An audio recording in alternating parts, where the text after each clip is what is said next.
All right, good evening. Yeah, for those who are in the East Coast, we are already 9 p.m. And those who are in the West Coast, you guys are 6 p.m., right? Have you had dinner now? Yes? Great. Yeah, my name is Ming Li Liao. I'm the host for tonight's number three section for the Youth Financial Literacy Camp. Tonight we are very excited because we have an excellent topic, simple interest versus compound interest. Excuse me. And we know this topic is very addressing the what happening nowadays. Like the Fed is reducing the interest rate now, it will impact many aspects of our life. So we want to learn about that, and we also will talk about some topic about the student loan, credit card loan, etc. All right. Today, we are very excited to invite two excellent guest speaker.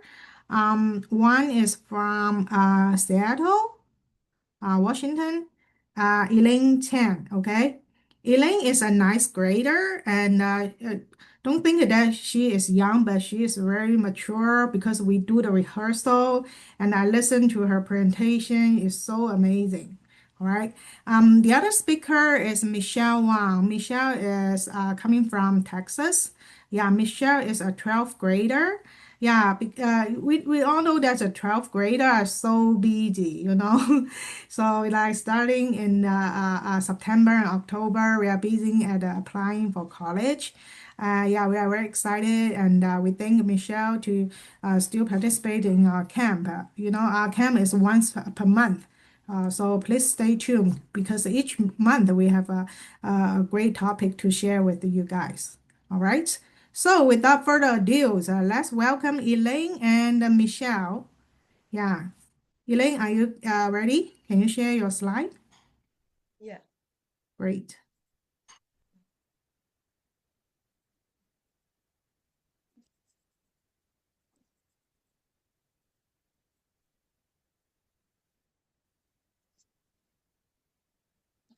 All right. We can see it clearly. Can you see it now? Yes. Okay, let's get started. So today's topic is simple interest versus compound interest, like you probably already know. The first part, I'll be presenting simple interest, and then the second part, Michelle will do compound interest. Okay, so first off, what is interest?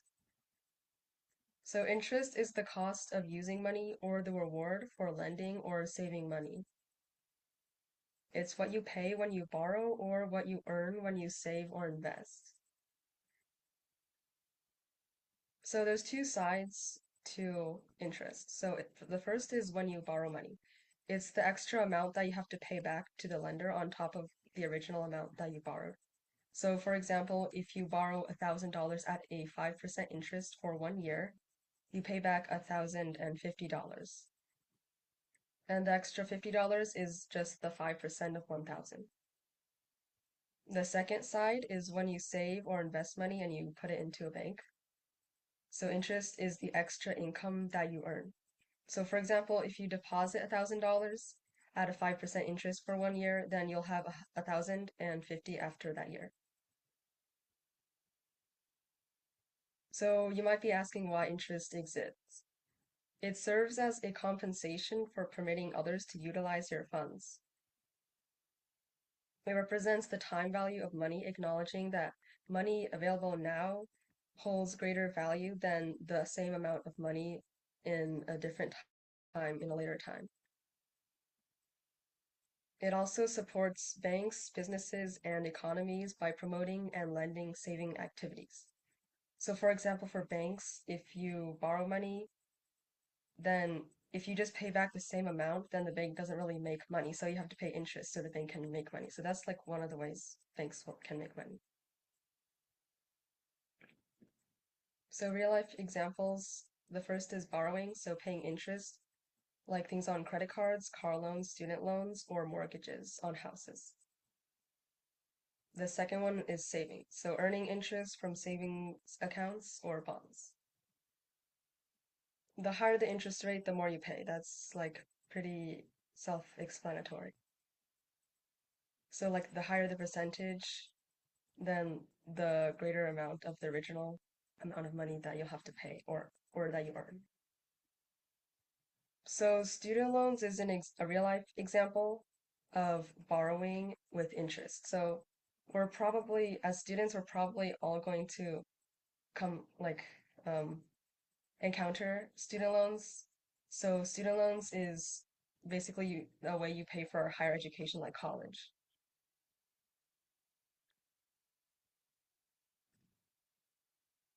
So here you can see the loan types for federal student loans and direct. Direct just means you pay like the interest adds up every day. And then subsidized loans means that if you're in school and you make a loan, then the government will pay the interest for you while you're in school. And then after you get out of school, you have to pay it yourself. And then unsubsidized loans is you have to pay the interest while you're still in school, and the government doesn't pay any interest for you. So here's an example based on the current fixed interest rate of 6.39%. So George borrows $10,000 for college at 6.39% fixed interest, and he doesn't make any payments while in school. So to calculate daily interest, so daily interest is usually used when we're talking about federal student loans.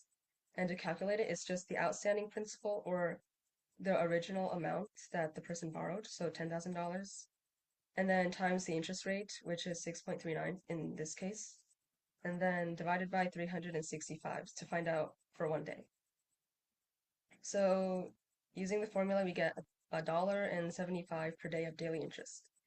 So over a month, that's about $52 in interest. And over 4 years, if unpaid, so assuming that George doesn't pay anything over the 4 years, the interest adds up to 2,555.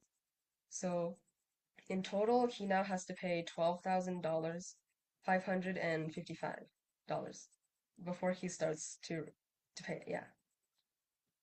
This would be an example of unsubsidized loans because the government doesn't pay any of the interest for George.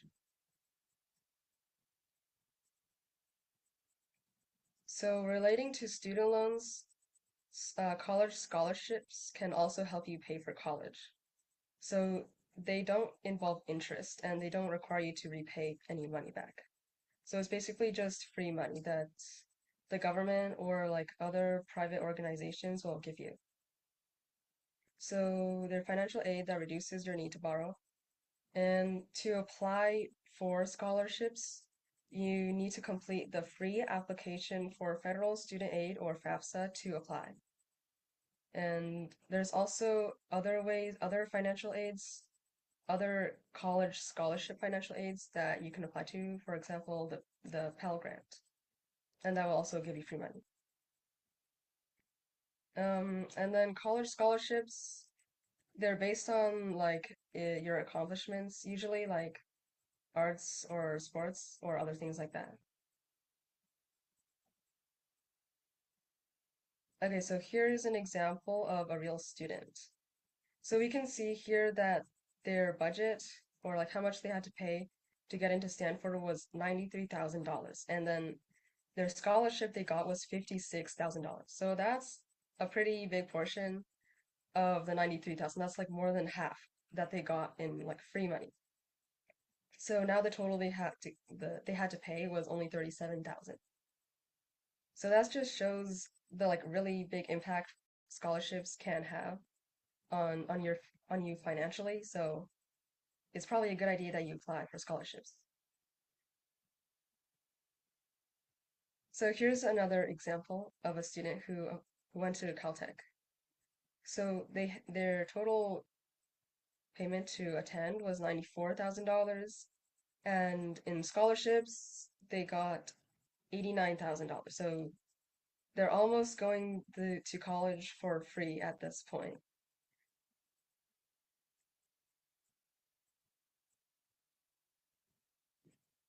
Okay, so in summary, what is student loan interest? It's additional money that you pay to a lender as a cost of borrowing money. So interest is calculated as the percentage of the unpaid principal amount that you borrowed. So it's the percentage of the original amount that you borrowed. Direct loans are daily interest loans. So on daily interest loans, interest accrues or adds up every day. Subsidized loans, the government pays for the interest while you're in school, and then you don't have to pay anything while you're in school. Unsubsidized is you're responsible for all the interest while you're in school, so the government does not pay the interest. So credit cards, we'll probably all get credit cards at some point. So this is a topic that we should probably be aware of. So APR is the important part that we should be aware of. So it's the annual percentage rate or the annual interest rate customers must pay for unpaid proportions of their monthly credit card bills. So what that is like is saying if you don't pay your interest oh no, if you don't pay back the money that you borrowed from the credit card on time, then you have to pay the APR. So it's just extra money that you have to pay to the credit card. So why this is important? So your purchase APR is the standard APR that applies when you make purchases. This purchase APR can be either fixed or variable. So fixed APR is locked in when you sign up for your credit card and does not change except under certain circumstances, such as making a late payment, which then triggers your penalty APR. These types of APRs are rare. The second one is variable APR, and that's more common. This APR can change over time and is usually based on a benchmark or prime rate. And then the prime rate when the prime rate decreases or increases, your credit card's APR will change as well. So, for example, your credit card interest could be the prime rate plus 3.5. So the prime rate is basically based on another rate called the federal funds rate. And so usually when that rate increases or decreases, the prime rate also increases or decreases. So your credit score, your APR is based on your credit score. So the credit score ranges below are based on FICO or Fair Isaac Corporation, a financial services company's credit score ranges. So excellent would be 741 to 850, and then bad would be lower than 580. So here's a chart that shows how your APR affects your credit score. So, or your credit score will affect your APR. So if you have an excellent credit score, then your APR will be around 20% to 28%. And then if you have a bad credit score, then that's about 26%. So it's generally higher, like a bit higher. But that could also correlate to a lot of money. So that's why it's important to have a good credit score.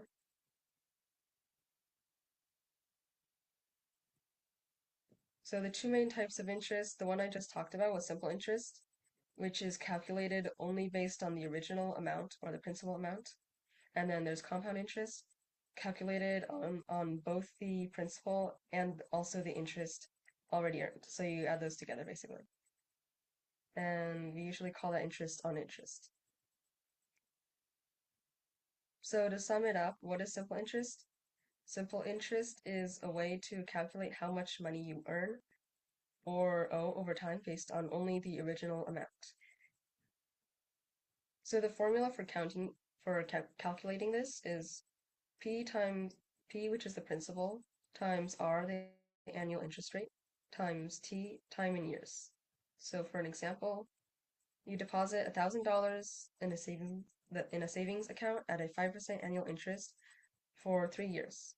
So 1,000 to calculate the simple interest, it's 1,000, the principal amount, times 0.05, which is 5% as a decimal, times 3 years. So that's $150 in interest after 3 years. So in total, that would be $1,150. So the key point, which this is the difference between simple and compound interest. So simple interest does not compound, meaning you only earn interest on your original deposit. And then simple interest is commonly used for short-term loans, car loans, and some savings account.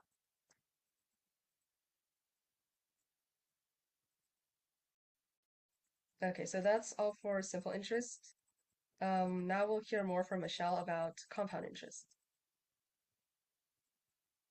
Thank you for talking to us about simple interest rate. Um, I'm gonna share my screen now.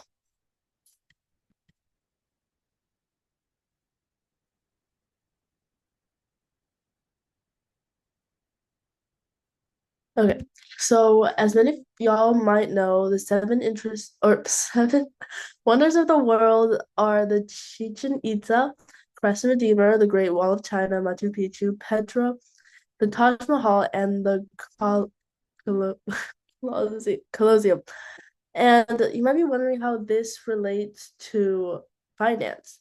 So all of these were meticulously built, and they're known as the seven wonders of the world because of how difficult or the engineering might have seemed. But the eighth wonder of the world is known as compound interest. So this is a quote from Albert Einstein. He said that compound interest is the eighth wonder of the world because he who understands it earns it, and he who doesn't pays it. So if you understand compound interest, then you would know that it helps you earn so much money, but if it doesn't, it can put you into crippling debt. Oh, and then what is compound interest? So compounded interest is when you earn interest on your money, and on the interest you have already earned, so your money grows faster over time. So basically, the type of interest that is calculated on the original amount and the interest that has already been added is coming together, meaning you earn interest on top of interest, which increases your money or also has the potential to decrease it. So this is the formula for compound interest. It is the final amount is equal to the starting amount, also known as the principal, times 1 plus the annual rate of interest rate as a decimal over the number of times interest is compounded per year times or to the power or t, it's to the power of t. And this is different from the simple interest formula because it's exponential. So the growth would be exponential as compared to if it's only simple interest, the growth would be linear. So it could grow or it could depreciate over time depending on like the interest rate. So here is an example. If you start with $1,000 and you invest it at 5% compounded once per year for 3 years, you would earn $157.63, which is more than the 1,000 that you originally start with. So this works because of the formula on the previous slide. And the 0.05 is the annual interest divided by 1, or yeah, 1 because it was compounded once per year, and it's to the power of 3 because it's to the power of 3 because it was compounded for 3 years. Next is the rule of 72, and this just tells us about how your money or how long it takes for your money to double. And for an example, if you start with a 4% interest rate and you start investing at the age of 29 with an initial rate of or initial amount of $10,000, it'll take you 18 years to get to 20,000. So you can get this by doing 72 divided by the interest rate, which is 4%. So that gives you 18 years. Now we can compare this to the next column over, where we can see that if you start with 20 or start at the age of 29 with $10,000 and you do 72 divided by 6, then it shows that it takes you 12 years to double that amount.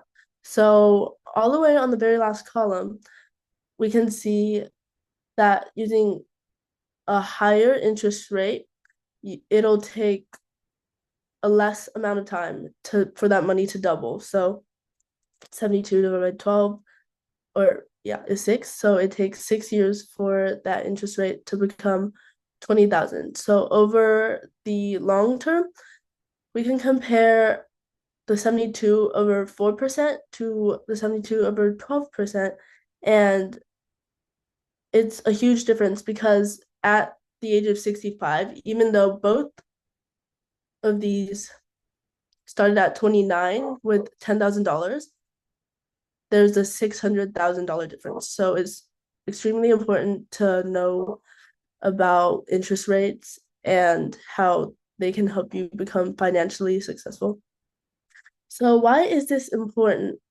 Your money grows faster because interest from the past also earns you interest. So the more money you invest, the more exponential growth there is. So this is known as the magic of compounding. And yeah, this is just a helpful tool. We can post, or we can put this in the comments if you guys want to check it out later. It just calculates, it's just a financial calculator. And these are examples of two different people.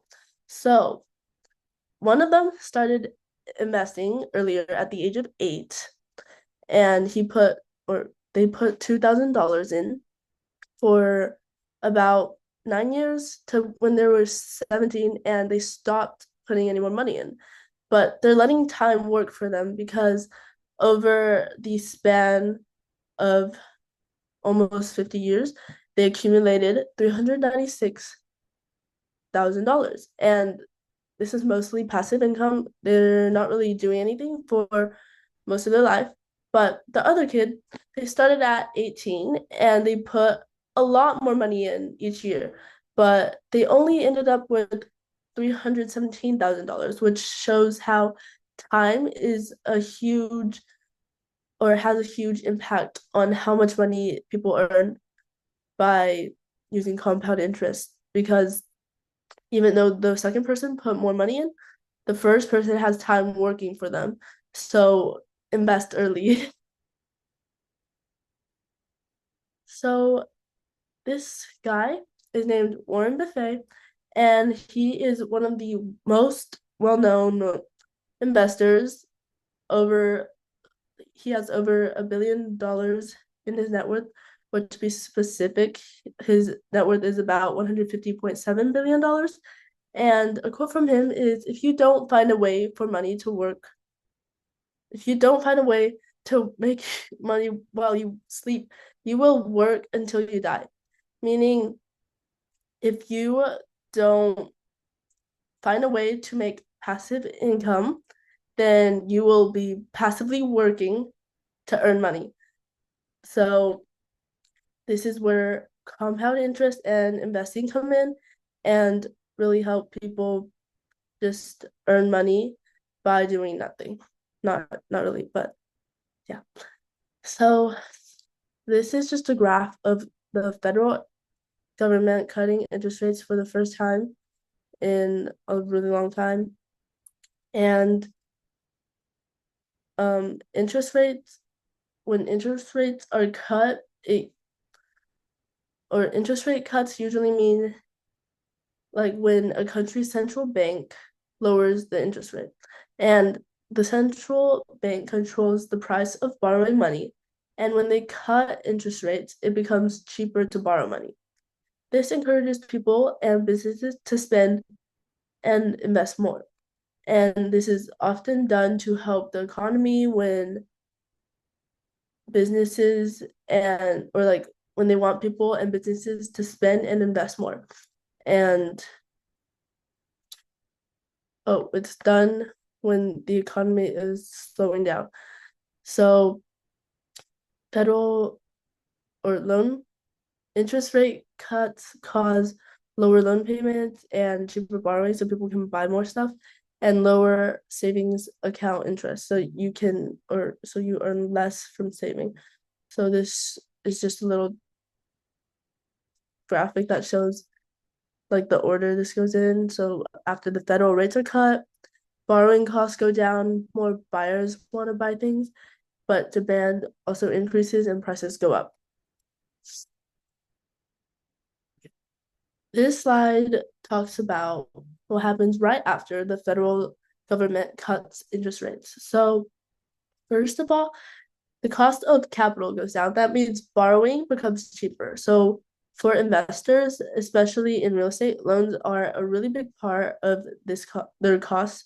So lower rates make projects more affordable, and that just incentivizes them to start more projects. Second, interest rate or increased property values tend to increase. So when borrowing is cheaper, more people want to buy or invest in real estate. And that higher demand usually pushes property prices up, especially in already high demand areas. So overall, interest rate cuts make investing cheaper and increase demand in the real estate market. Next, we have the next two impacts are stronger competition for assets. So this just means cheaper loans, which means more people want to buy more buildings. So when it costs less to borrow, investing looks more affordable. So buyers want to jump in. This creates more competition and yeah, impacts on cap rates. So cap rates are basically a way to measure how good of a deal a property is by comparing how much money it makes to how much it costs. When borrowing is cheaper, investors are okay with making a little bit of less profits because their loan costs are lower. This usually makes cap rates go down, especially in places where lots of people want to buy property. So next we have the long-term effects of the federal government cutting interest rates. This can cause increased development activity, and this just means more buildings and development. So when borrowing money is cheaper, developers are more likely to start projects. So that means more development. And similarly, continued demand for multifamily. This just means that there's more demand for multifamily housing. So basically like apartment buildings, and when interest rate drops, mortgage rates also usually drop. That may sound like good news for buyers, but lower rates can actually push home prices up. And when homes get more expensive, many people decide to continue renting instead of buying. So the demand for apartments are still strong. Potential for rising inflation. When the federal government increases interest rates, it is trying to boost the economy by making it cheaper to borrow money. But there's a downside to this, and it's that if people and businesses start spending more, prices for goods and services begin to rise. And this is called inflation. So if inflation gets too high, the federal government might have to raise interest rates again in the future to slow things down. So even though borrowing is cheaper now, that could change later if inflation starts to rise. And that is the end of my presentation. Do you guys have any questions for me or Elaine?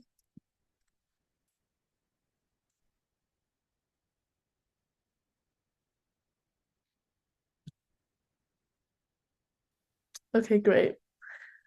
So we have a Blooket for y'all. This time there won't be $15, unfortunately, but we'll post it or send it in the chat so you guys can join.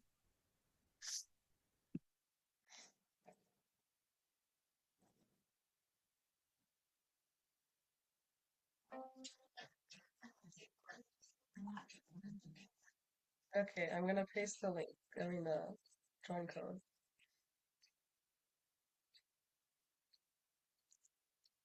for the bucket.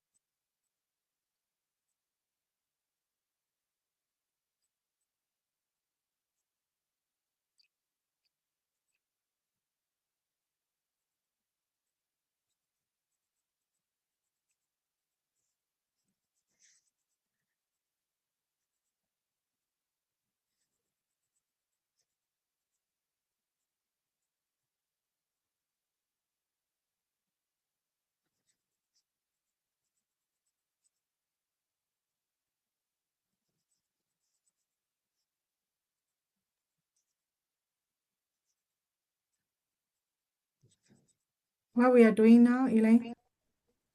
We're doing the bucket for the quiz questions. All right. How can we get on the line?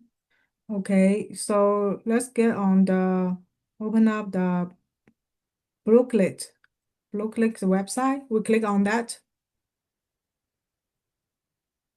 We click on that and then we enter the password 724486. Okay, I'll start it now. All right. Can you share the screen about the question? Okay. Yeah. Game ID.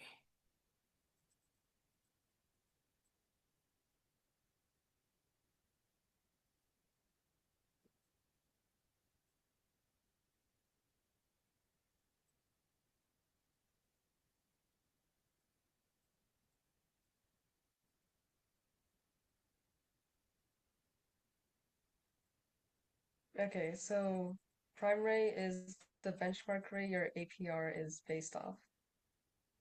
Um, green is talking about interest rate, so that's not prime rate.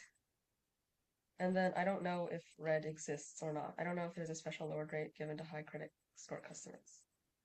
But so like prime rate, your APR, if you have a high credit score, then your APR will be lower. And then your APR is affected by the prime rate. And then the benchmark rate, it's based off so it's the rate that banks give to their most trusted customers, which is like big businesses or companies that are financially stable. Okay.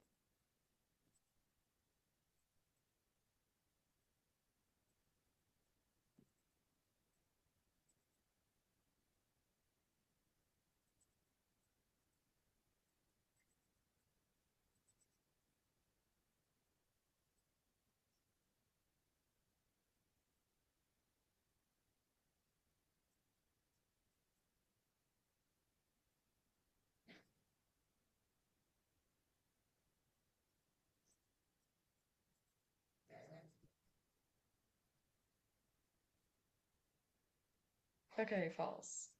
6, 7. Okay, that was good.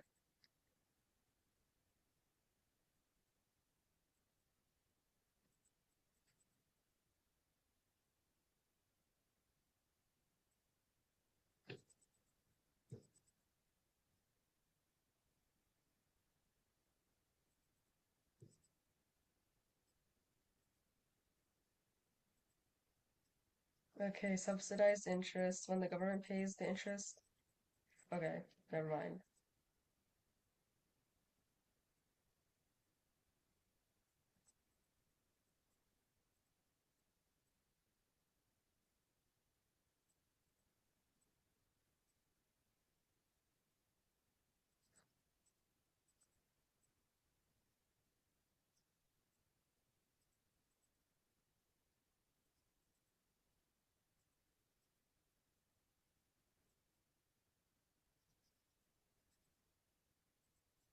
Michelle, do you want to explain the answer for this?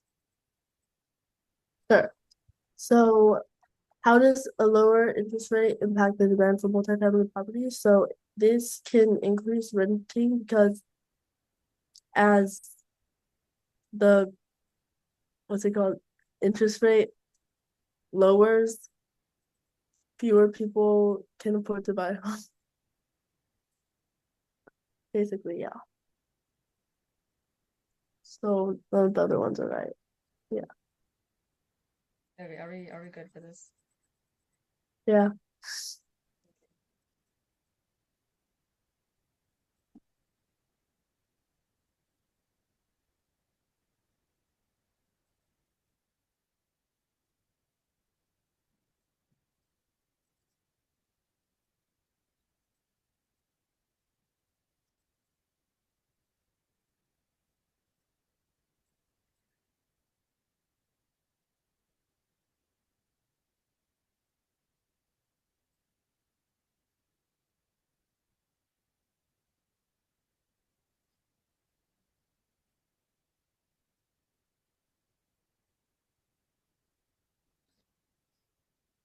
Do you want to explain this one too? What is the magic of compounding referring to? So the magic of compounding is just talking about how interest rates cause money to grow faster, which is basically what compound interest is. And yeah.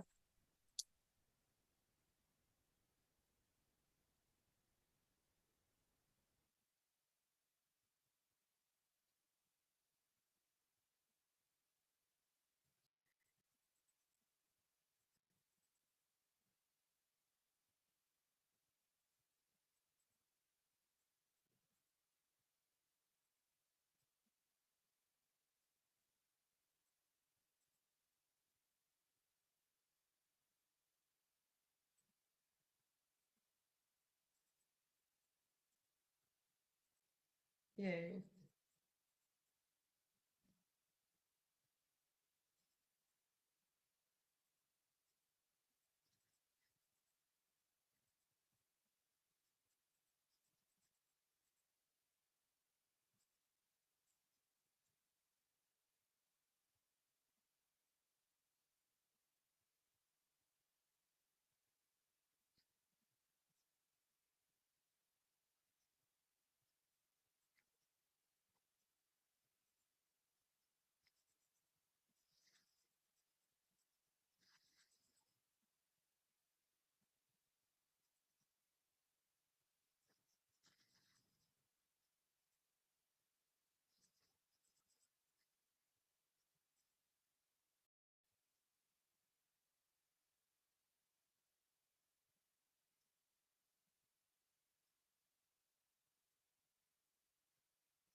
I might not have given enough time for this, so it's okay if you got it wrong. It's just 5% of 5,000, so yeah.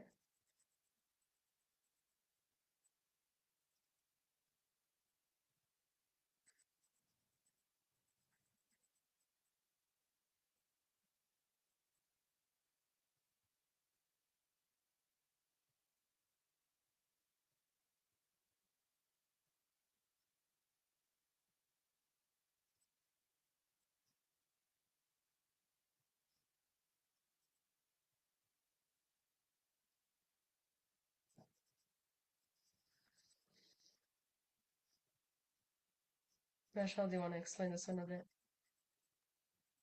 So compound interest is basically just interest calculated on both the principal and accumulated interest, and that's pretty much it. Yeah.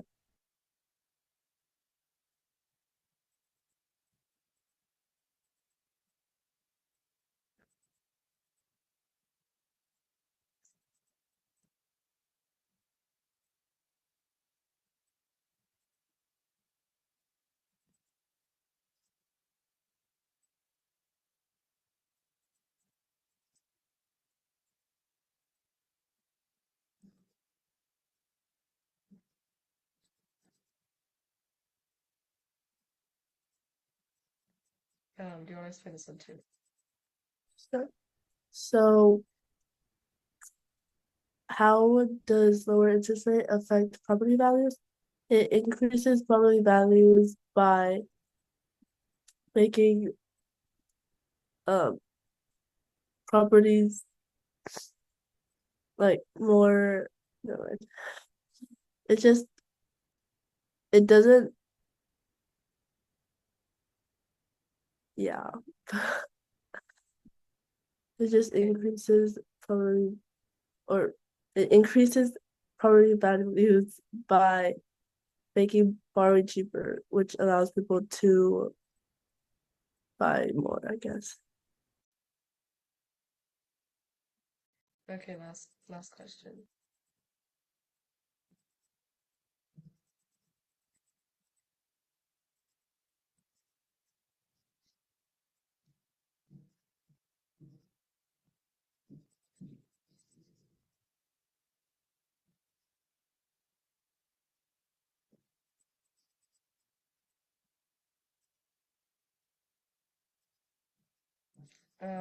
For green, I don't know if colleges look at credit scores or not, so yeah, it's red.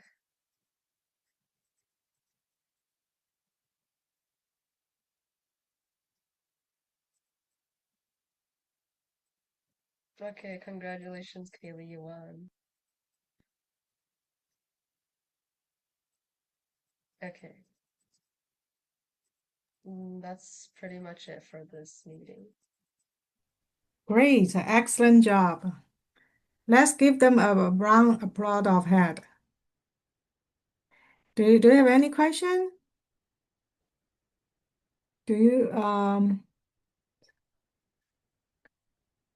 I see Anna ask you guys a question. Oh, Anna asked, do you get to choose your interest rate in some cases? I don't think so. It's mostly Mm, banks based on what banks give you. yeah, based on Or what, right? yeah, it's based on what banks said. Yes, all right. People ask, does the winner Kayla, right? Kayla get the first prize, Anna get the third one, Anna get the second place, right? Who get the third place? Do you remember who get the third place? I T. think it's TE. T. Yeah. Is it Terry? Yeah. Terry, yeah. Terry. Ooh, Terry. Yeah, you guys, congratulations. First place, second place, third place. We owned you an ice cream. All right. So Electronic one or electronic ice cream. All right. True ice cream. All right. That's what I get my student. Yeah, when we have a game. Yeah, see us around if we can see you in in Austin, Texas in January. We have a big convention on January 31st, 2026 in Austin. Okay? In Austin, Texas. If you see us around, we'll treat you ice cream. All right? The first, the second, third player. Great. Excellent job. I told you at the beginning that they prepare very well, right? We do the rehearsal. And then Elaine and Michelle are very creative. They create a quiz, okay? It's very engaging. All right. I hope that all of us learn something tonight and we can apply to our real life. All right. So next week, next month, stay tuned. Okay. We have a new topic from other high schooler. Yeah. So tonight, Elaine is ninth grader, Michelle's 12th grader. Okay. They are doing a very good job. And we do the use financial literacy camp every month. All right, so that's very meaningful, right? Did you learn new things? Yeah, if you want to participate as a speaker, yeah, contact your parent. Yeah, your parent know who they should talk to. All right. So welcome to participate in our speaker, and you can educate your colleagues. All right. Okay. Any last minute input from other audience? How do you think? Wenchong, yeah, and Terry, how do you think the two speaker, how they are doing tonight? Wow, it's amazing job. Amazing job. I also, I feel their creation and they really look into that and they really understand itself themselves. So and nice job to present the learning. Yes, great, Wenchong. Yeah, we're looking forward to your daughter to be our speaker next time. Welcome to In join us. future, Kenny will do. Yeah, Kaylee will do that next time. Maybe not. We'll say. Yeah. Yeah. But she will participate. Okay, yeah, in the future. Great. Yeah. Yes, yes. Excellent. All right. If you don't have other questions, let's end our section tonight. Have a great weekend, guys. Thanks for hosting me. Sure, no problem. See you around. See ya. Yeah, good night, good night. Thanks, Elaine and Michelle. Excellent job. All right. Bye-bye.